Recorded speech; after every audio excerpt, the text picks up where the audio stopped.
The Signal Oil Program, The Whistler.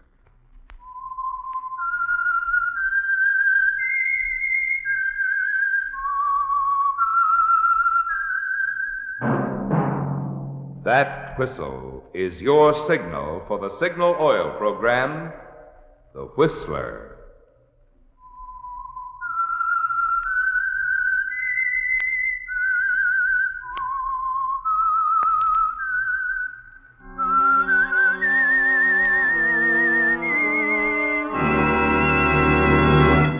I am the Whistler, and I know many things, for I walk by night. I know many strange tales, hidden in the hearts of men and women who have stepped into the shadows. Yes, I know the nameless terrors of which they dare not speak.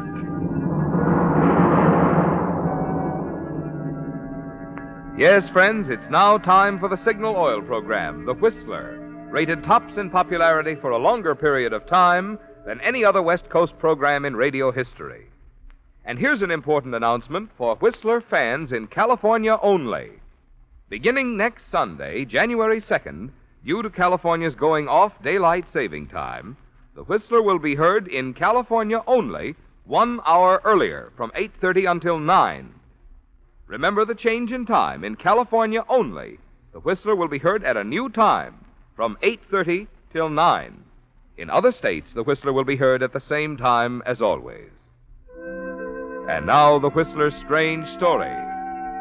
Delayed Christmas Present. Christmas was really over, for it was 1 o'clock in the morning at Pete's Cantina, a tough little night spot on the outskirts of Panama City. But the melody lingered on. You could hear the chimes of the big church a block away playing Adeste Fideles. There was practically no business.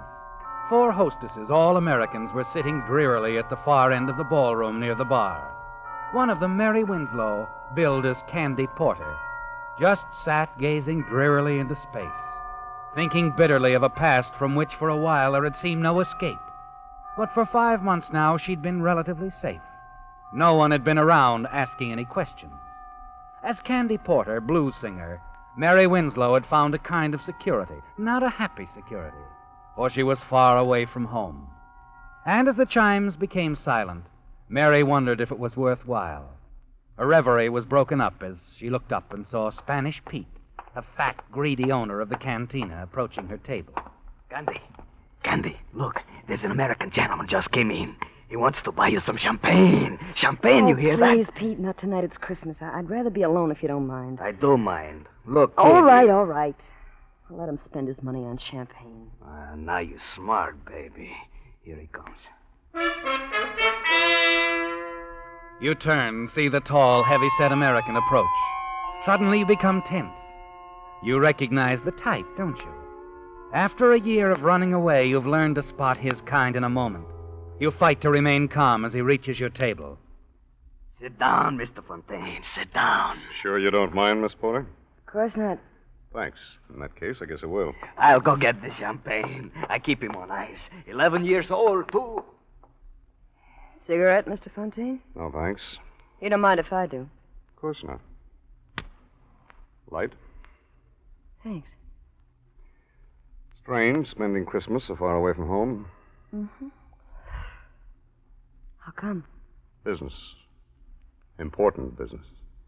Couldn't it wait? No. This business means a lot to the people I work for. Well, here's what you say, bubble water. From Marseille, 13 years old. You said 11. That was from Le Havre. This is even better. Now I put him back in the ice. You want some more? You just call Pete. I got another one on ice just like him. Well, I guess it's kind of late to wish you a Merry Christmas, Miss Porter. So I guess I'd better just say season's greetings. Huh? Anyway, here's luck. Here's hoping you find whatever you came here after. I've already found what I came after. I'm glad. I hope you will be. Why shouldn't I be? Because I came after you, Mary Winslow.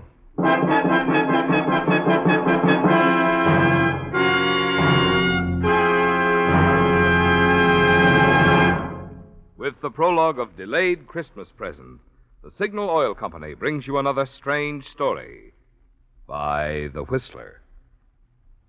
But now, since this is Christmas weekend, I want to thank you for inviting us of the Whistler cast into your home on this special occasion. During the 6 consecutive years that the Whistler has been broadcast by Signal Oil Company, many of us have had the pleasure of celebrating Christmas with many of you a number of times. And believe me, we feel it a real honor that you consider us a part of your entertainment family. Tonight, on behalf of Signal Oil Company and the independent signal dealers who serve the states of California, Oregon, Washington, Idaho, Nevada, and Arizona, I want to say, we hope that your Christmas has been a merry one. May your new year be filled with peace, prosperity, and the good health with which to enjoy these blessings. And now back to the Whistler.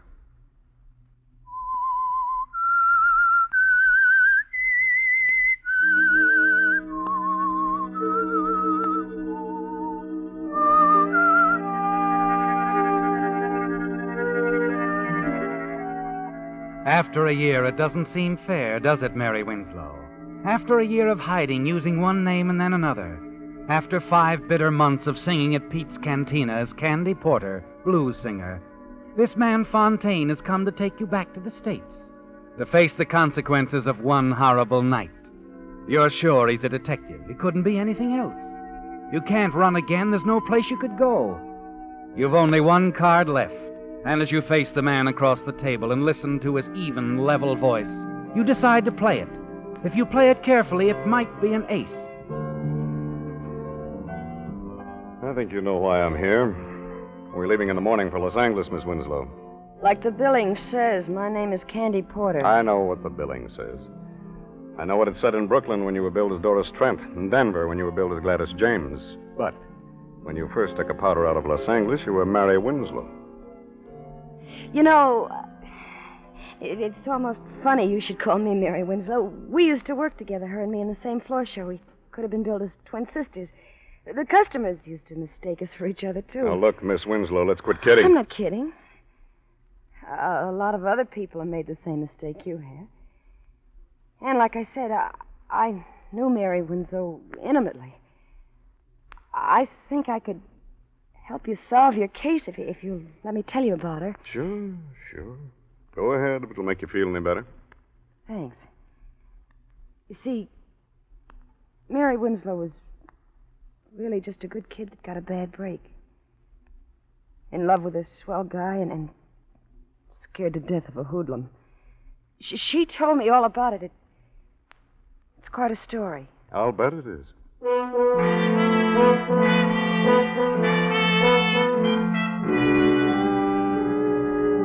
Yes, it was quite a story, wasn't it, Mary?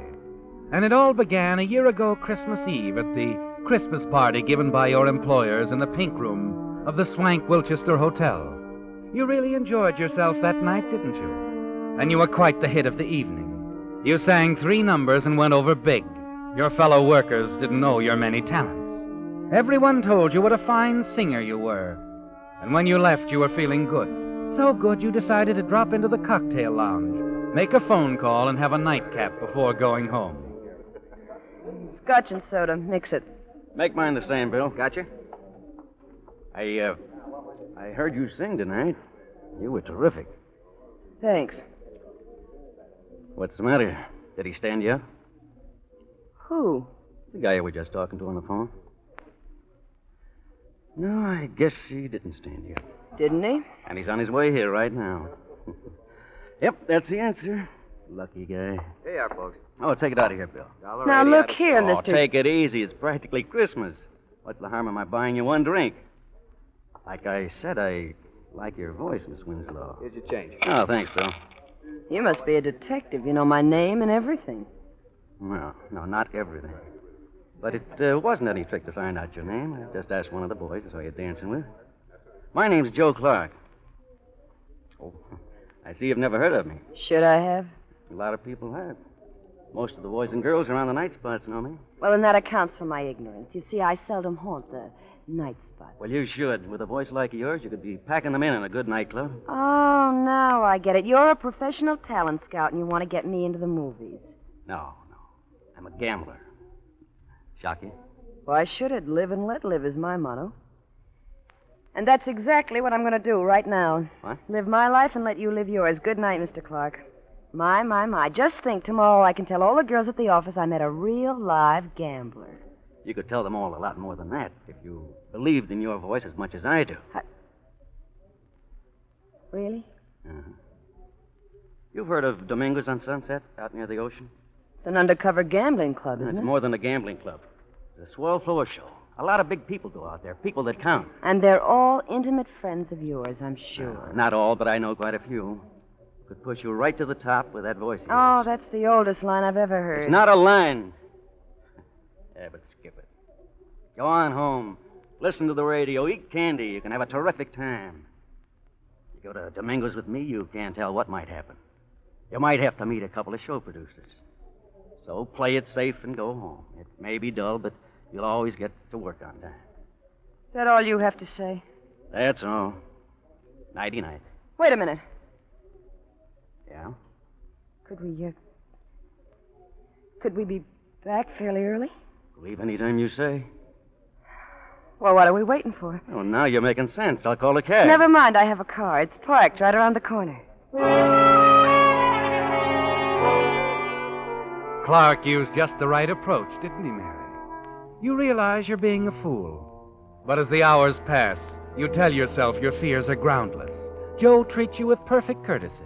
You watch the gambling for a while, then proceed to the silver room and enjoy the floor show. Afterward, you have a little food and watch the dancers.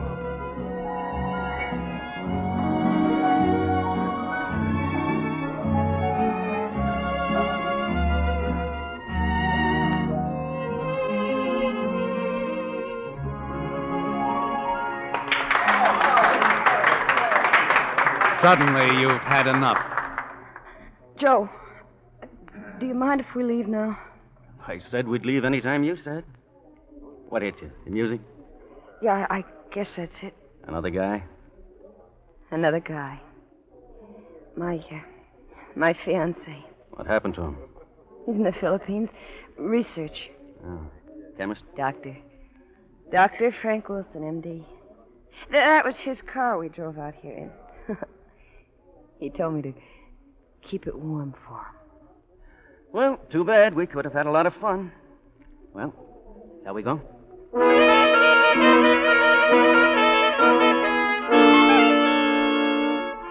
Was it just the song, Mary? Or was it that uneasy feeling you have about Joe that made you want to leave so suddenly?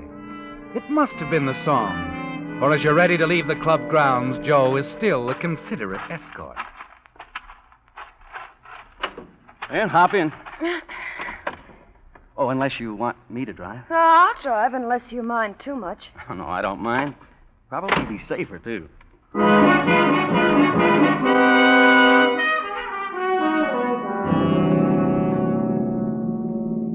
For several miles, Joe says little, seems preoccupied. And you feel relieved when he breaks his rather strange silence. Oh, say, Mary, would you mind stopping for a minute at that drive-in? All of a sudden, I've got an awful headache. Maybe I can get some aspirin there. I doubt it, but we'll give it a try. You can keep the motor running while I'm gone. I'll only be gone a few seconds. Okay. I'm dreaming of a white Christmas.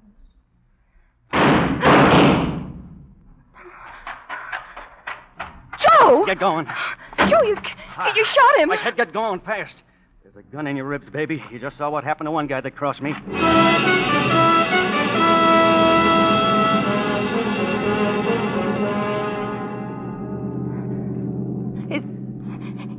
Is he dead? I don't know. Oh, you. Oh, why was I such a fool? Turn right at the next corner. Car's been tailing us for the last 5 minutes. Oh, I'm glad. I hope it's a prowl car. It'd save me the trouble of phoning the police.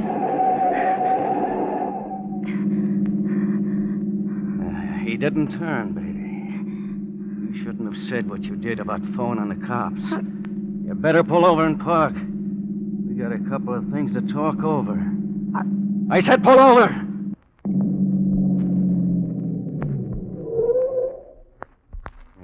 That's better. Please, Please, Joe, don't kill me. I know you can do it easy, but I'll never talk about tonight. That's the way you feel now. An hour from now, you'll feel Oh, no, different. I won't. On my word of honor. I'm making a deal with you, Joe. I'm trading you my silence for my life. I swear I won't talk about it ever. Okay, I'll take a chance. You drove the getaway car, so we're partners now anyway. We're going to have a lot of fun together, you and me. Now, how about dropping me off at my place? Tell me where to go. I live about 6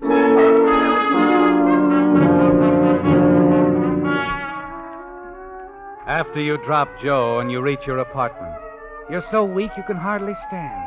Your senses are reeling, your brain is spinning. You practically fall into bed. You try to snatch a little sleep, but sleep is impossible. Finally, at 6 o'clock in the morning, the newspaper is shoved under your apartment door. The headlines sicken you. Drive-in operator shot in hold-up dies. The subheadings are even worse. Unidentified man and woman seen fleeing from scene of crime in dark green 47 model Chevrolet. Pedestrian believes he can identify both car and woman. There it is, Mary. Hopeless, isn't it? Even if you called the police, your story would sound phony now. It's closing in on you, isn't it, Mary? Yet frightened as you are, you're certain of two things. That you're not going to become further involved with Joe Clark. And you won't allow any unfavorable publicity to fall on your absent fiancé, Dr. Frank Wilson. You were foolish to risk a life of happiness with him, weren't you? For a few moments of excitement with a gambler, a murderer like Joe Clark. But you decide there's only one thing you can do, Mary. Leave town, disappear, and never see Clark again. You dress hurriedly, packing only a few belongings, and then spend Christmas Day and night at the home of a girlfriend. The next morning, you're on an eastbound plane. 3 months later, you're singing in the Golden Lion, a prosperous little nightclub in Brooklyn, New York, where you become a featured performer under the name of Doris Trent. You're a great success under your new name. And then one night you have a visitor. You're sure it's Mr. Vern Shields, London musical comedy producer. Come in. Well, what do you know? Long time no see, Miss Trent. Doris Trent, it says on the program. All right, Joe. Now that you've found me, what's on your mind? You double-crossed me, baby. You're crazy. That's why I left town, so I wouldn't have to talk to anybody. But you could still write, couldn't you? I don't get you. That anonymous note to the police, written just after you left, telling all about that driving job. Gave the exact time, my name, where I lived, what I had on, everything. But not a word about the girl with me. Funny, huh? You're the only one that knew all of that, baby. Oh, no, Joe, you're wrong. Believe me, I didn't write any note. Couldn't have been anyone else. 2 days after you left, they picked me up for questioning. Anybody could have written a note like that. Well, one of your enemies might have wanted you out of circulation and tried to frame you. Yeah, maybe, but I doubt it. Joe, I didn't write it. I've kept my bargain with you 100%. There's one way you can convince me. How? Marry me tonight. Marry you? Yeah. That way I'll be sure of you. Wives don't testify against their husbands. Besides, I'll know what you're doing all the time. Oh, Joe, I gotta go to my show. Let's talk this over in the morning. Tonight or else. You can run up to Connecticut. But go ahead, do your show. If you've got any ideas about calling in the cops, don't forget, you drove the getaway car. And in case anything serious should happen to me, there's a written confession in my pocket telling exactly how you helped me pull the job. How we used your boyfriend's car. How you kept the motor running waiting for me. Your doctor would love reading about that, wouldn't he? No. No, he wouldn't. Then don't get funny. Go ahead and on do your show. I'll wait for you here.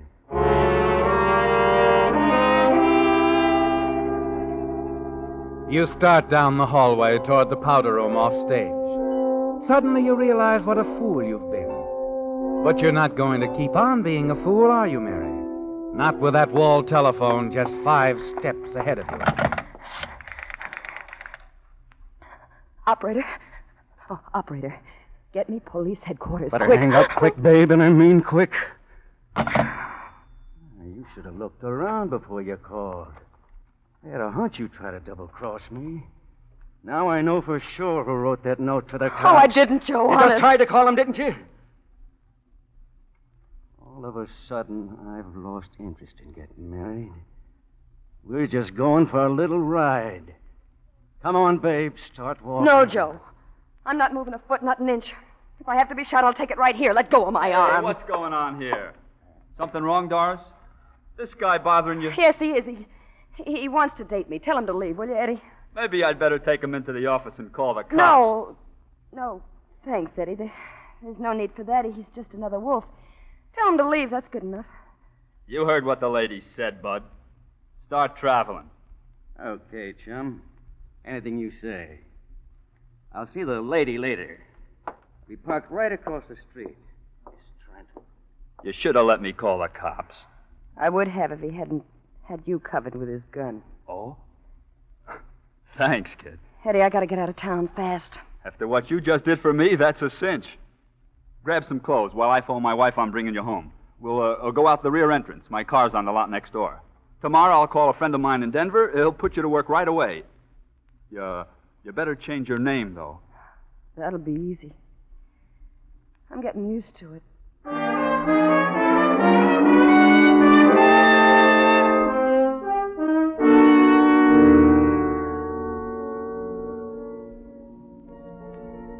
So, Mr. Fontaine, that's where I met Mary Winslow, in Denver at the High Hat Club.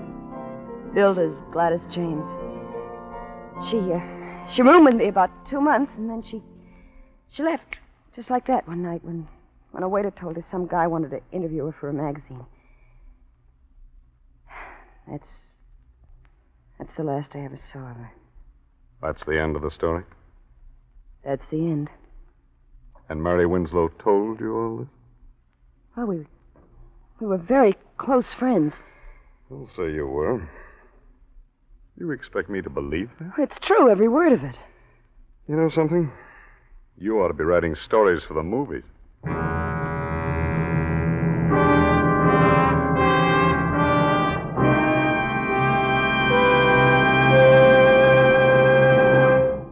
The Whistler will return in just a moment with a strange ending to tonight's story. Now that Christmas shopping is out of the way for another year, most of us are figuring ways to get our badly stretched budgets back into shape, which makes now a mighty appropriate time to talk about Signal, the famous Go Farther gasoline. Mileage, of course, is only one of the reasons that folks who insist on getting the most from each gasoline dollar choose Signal. In addition, they like the superior performance that goes hand in hand with mileage. You see, the only way today's Signal gasoline can give you such good mileage is by helping your motor run more efficiently. And when your motor runs more efficiently, you also enjoy quicker starting, faster pickup, smoother power, the things that make driving more pleasure. So, among your resolutions for the new year, how about resolving to put Signal gasoline to the test in your car? See for yourself why drivers who insist on quality, as well as those with an eye for economy, are both switching to Signal, the famous Go Farther gasoline. And now back to the Whistler.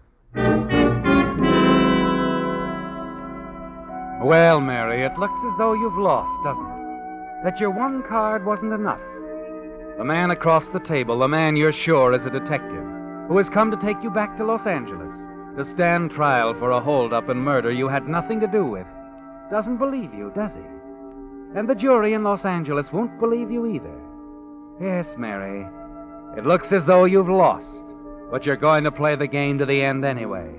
And as the piano player across the floor plays the tune he's played 1,000 times in the last 2 weeks, you quietly watch Fontaine and await his next word. How long did you say you've been here? I didn't say. I got here about 5 months ago. Like it here? No. That's what I figured. Look, Miss... Cigarette? Yeah, thanks. Light? Mm-hmm.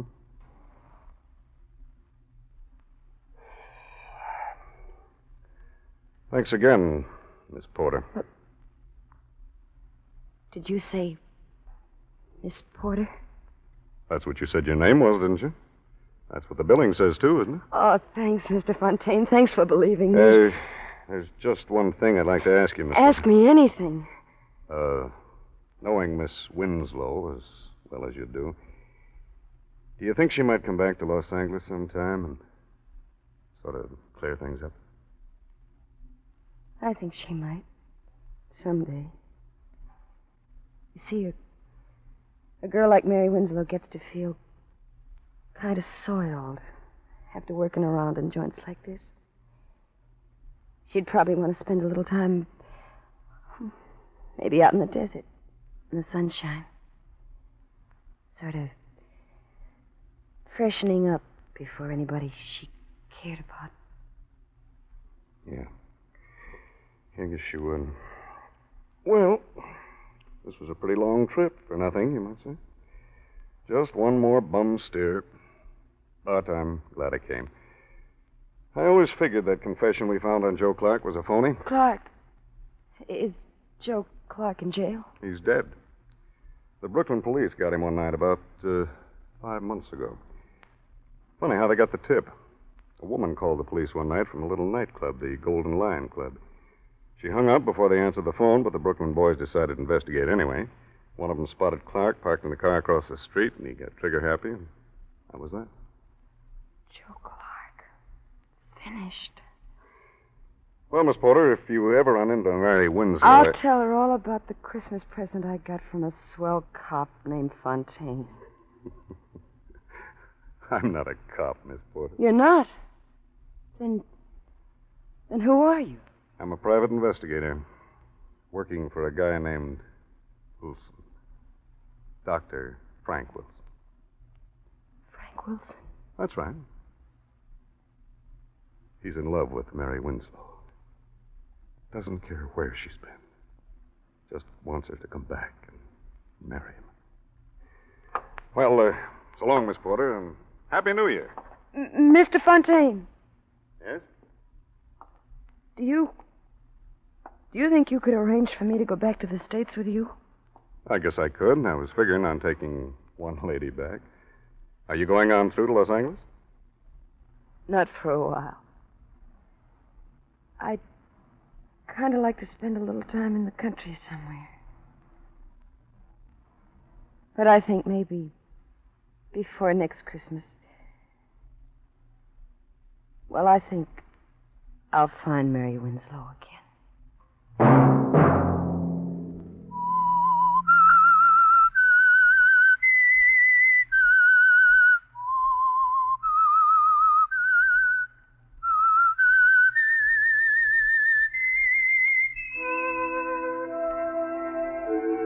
Let that whistle be your signal for the Signal Oil program, The Whistler. Now let me repeat an important announcement for Whistler fans in California only. Beginning next Sunday, January 2nd, due to California's going off daylight saving time, The Whistler will be heard in California only 1 hour earlier from 8:30 until 9. Remember the change in time in California only. The Whistler will be heard at a new time from 8:30 till 9. In other states, The Whistler will be heard at the same time as always.